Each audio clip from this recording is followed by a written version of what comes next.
I mean, pretty. What's right? There are some things right, and it's stated there are many. Of course, the freedom, the fact that you have a chance to get an education. This country provide. It's getting better now. Employment, place where you can work and buy homes. You can raise your family. So there are a lot of factors that attract even people outside of America to want to be a part of us. And the fact that you can go to church or worship God in the way you desire to do it. In many places we can't do that. Right. And that, you know, I feel that love is big.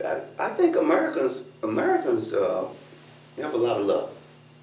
And Americans have a lot of, I mean, they have a giving heart. America give. I mean, this has been proven that America, you know, gives. American people give. And I think, I go back to what you said earlier. Yeah, fear is a factor. I think, you know, we somehow allow that fear to kind of separate us.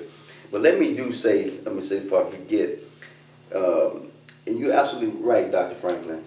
Police won't come knocking on your door if you hadn't committed a crime. And in other nations... Ask Gates then. Yeah. That's the situation. So, now, are you saying that... What are you saying by that? Do you feel that black men blacks get less treated than whites? Well, I think that's all part of the racism issue. You know, I think all of us familiar, you know, stop while being black. Yeah. You know, and it has been proven that many times a black individual and a white individual for the same crime, that statistics shows that the black will get a stronger sentence. Like crack cocaine, powder cocaine. For the exact same crime of a white individual. Blacks are more likely to be stopped in certain areas for doing things that normally a white person could do. It would not likely. He tends to get the benefit of the doubt quicker than, and that's part of the, I mean, you call that discrimination, prejudice, racism, profiling. What is profiling? Is that racism? No, we have the new terms now. Yeah, you know, I think it is. You know, because we don't want to be called a racist, so we come, you know, profiling, racial profiling. What is racial profiling? Is that discrimination? Is that racism? Is it? I want to say yes and no. You know, I was 29 years old and was talking to an African American friend that really the whole idea about, you know, when I always got stopped on the highway speeding or something, it was either one, probably because I was speeding and I deserved it, but I never had fear that I was going to be mishandled by the officer, and I never have been. I've always been treated with respect. But I was talking with my black friend, and he said, for the most part, and I learned something. I didn't realize that most black people he knew, if you asked them, have you ever been mistreated by an officer, they would say yes. I found that hard to believe, but I couldn't argue with the truth that almost everyone I talked to said that. And I went, oh, well, that, I guess race does make a difference in that situation. Is it wrong to profile, say, a black man for doing a crime when there are more black people than other races in prison? I don't know the answer to that. You know, I think maybe anyone out at 2 in the morning doing something, you got to profile them. They're probably not up to a lot of good. But it's an interesting question. But you know, we grew up, many of us, where we did not have the basic belief that the policeman was a friend to me. Yeah. When we saw the police, we would run, not because we were doing anything, but history had suggested to us that police was not a friend. So we had a fear of policemen. So we didn't call a policeman. We didn't want to see a policeman. And I was taught, I always considered, and still do, the police are my friends. Oh, definitely. You know, while I realize that there are, obviously like any profession, there are some that take advantage of their position.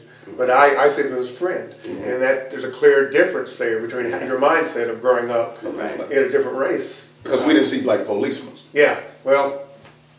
See, your father was a policeman. My father wasn't. You follow what I'm saying in terms of a white man, was a policeman. Yeah. And I didn't see black men, early in life as policemen. So you identified with him. You knew him personally. When I saw him, I didn't know he was a policeman. You knew him by name. He was a member of your church. Whatever the case may be. Sure. He was a member of my congregation. Yeah, and hopefully that's changed some now. That's a lot better for the generation growing up. Correct. It's not as hopefully can change some of that mindset. Right. Do you see white cops are being a friend now? Pastor C? But I think it goes back to what he said earlier. Franklin said, policemen in every professional, there's the good and the bad. Right. I think because of the history, blacks we have a tendency to bring certain baggage to the table because of bad experiences we have had with policemen. So we are more suspicious. Right. Police, they say the policeman is suspicious of me, but it's the other way around. I'm suspicious of the policeman. Wow. Now let me ask this right here. Now we talked about what's right. Now we talked about the problem: fear, losing privileges, prejudice, racism. What's the answer to racial reconciliation? What is the answer? We know what the problem is. We identified it. What is the answer? Or is there an answer to it? Yes, I think there's an answer. I do believe that we are making an effort to correct many of the problems that's been a main issue with us.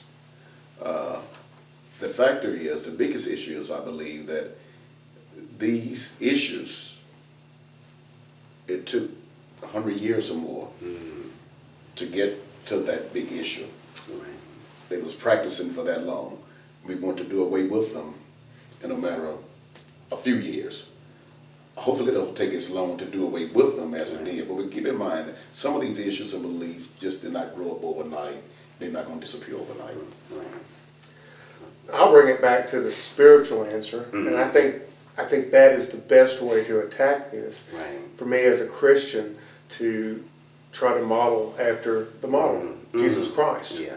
And then you see how he acted and how he treated people of all kind of different levels and different cultures.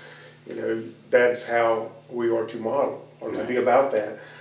I do not think that racism this side of heaven will ever be completely stopped. I wish it would. Yeah. We should work toward that. We should get good. better. But I see that as a sin problem. And see, you took your mask off, and I appreciate that, because that's a very good, true statement. I'm hopeful, I'm optimistic. Pessimistic part of me saying that I agree with you, but it's like I don't think every person gonna be a Christian, which I would like for it to be, but sure. Yeah. The interesting thing, and all three of us have strong belief in Christianity. And different beliefs. Okay. In Christianity. And we have some different beliefs too, or is that? But unfortunately, Sunday morning, at 10:45 or 11 o'clock, suggests something different about what we believe in as Christians. Because that is, as you know, it's probably sacred. one of the most, it's sacred, but it's a separated hour. Now, yeah, It's separated. I don't know all the reasons why, but I talked about that in my book because there was a quote from Dr. King. He talked about that. But I think the matter of style plays a part too. I think the style of worship plays a part of why 11 o'clock is the most segregated hour.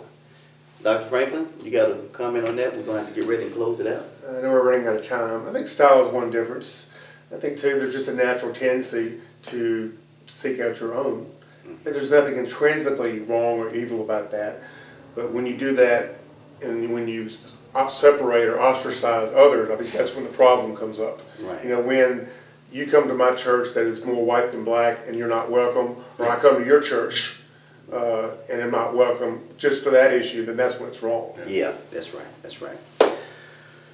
Pastor C. Thank you. Thank you, sir. Yes. Brothers and sisters, make sure you go to St. Paul Baptist Church, hear this great man preach, and meet the great people there. Thank you. Dr. Franklin, brothers and sisters, make sure you go to Woodland Forest Baptist Church and see this guy preach. He preached a powerful sermon Mother Sunday, and visit the great people there. My good friend, Pastor Jonathan Ivory, belongs there as a pastor there. And also, we have a biracial service at your church, October the 11th.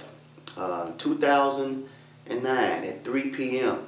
We want everybody to come and let us promote the ministry of racial reconciliation as well as the ministry of reconciliation. Please don't forget to support my sponsors and just always live the ministry of